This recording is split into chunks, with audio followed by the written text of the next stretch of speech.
जब धर्म हो जाए सियासत की जमीन, जब आस्था में झलकने लगे चुनाव की तर्जनी, जब मंदिर की घाटियों में सुनाई दे सत्ता की गूंज, तो समझ लीजिए चुनावी मौसम दस्तक दे चुका है।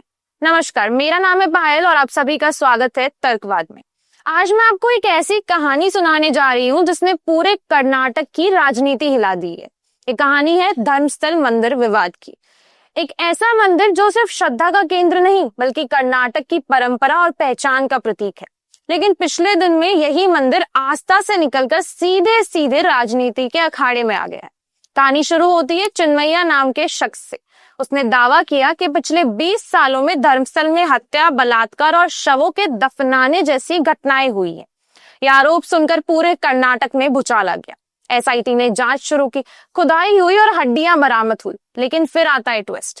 एसआईटी की रिपोर्ट में खुलासा हुआ कि जो सबूत, जो खोपड़ी चिन्मैया ने दिखाई थी वो फर्जी निकली, यानी आरोपों की बुनियाद ही झूठी थी।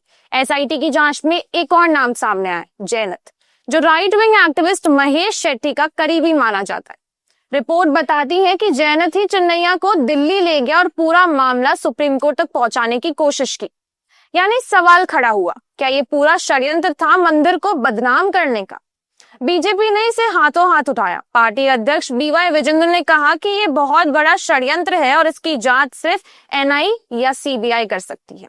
प्रहलाद जोशी ने तो कहा, कांग्रेस पर सीधा हमला बोलते हुए, कि ये वही पार्टी है जिसने पहले सिटीजनशिप अमेंडमेंट एक्ट पर अफवाहें फैलाई और अब हिंदू मंदिरों को बदनाम करने में लगी है। बीजेपी ने धर्मस्थल चलो और चामुंडी चलो जैसे आंदोलन शुरू कर दिए। साफ मैसेज था, मंदिर पर हमला मतलब हिंदू समाज पर हमला। लेकिन कांग्रेस ने कहा कि ये सब सिर्फ पॉलिटिकल ड्रामा है। कांग्रेस के नेता कह रहे हैं, क्या युवाओं को नौकरी मिल रही है? क्या किसानों को राहत मिल रही है? क्या महंगाई कम हुई? कांग्रेस का आरोप है कि बीजेपी बार बार चुनाव आते ही मंदिर मस्जिद का कार्ड खेलती है ताकि जनता असली मुद्दे भूल जाए। लेकिन सच कहे तो कांग्रेस का ये तर्क सुनने में अच्छा लगता है, पर उनका ट्रैक रिकॉर्ड भी बहुत साफ नहीं है। ये वही कांग्रेस रही है जिसने दशकों तक दृष्टिकोण की राजनीति करी। ये पार्टी मंदिरों के सवाल पर हमेशा बचती रही और जब बात आती है हिंदू आस्था की, कांग्रेस का स्टैंड अक्सर कंफ्यूज्ड और डिफेंसिव रहा है। अब देखते हैं जनता को। गांव में एक किसान कहता है, अगर मंदिर में सचमुच इतना बड़ा मामला है तो निष्पक्ष जांच क्यों नहीं? शहर में एक युवा कहता है, हर बार चुनाव आते ही मंदिर मस्जिद क्यों याद आ जाते हैं? हमें नौकरी चाहिए, न कि सिर्फ बयानबाजी। यानी लोग नाराज हैं, लेकिन किससे ज्यादा, बीजेपी से या कांग्रेस से?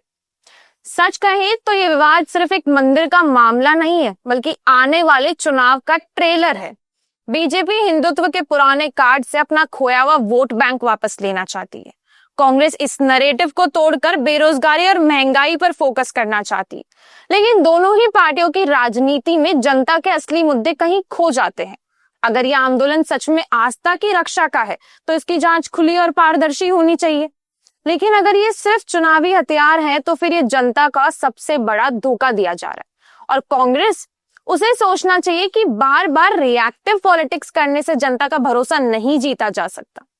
धर्मस्थल विवाद में एक बार फिर दिखा दिया है कि भारत में चुनाव आते ही मंदिर मस्जिद की राजनीति का शोर बढ़ जाता है। लेकिन असली सवाल वही है, क्या जनता इस बार भी इस शोर में बह जाएगी या अपने असली मुद्दों पर जवाब मांगेगी? धन्यवाद।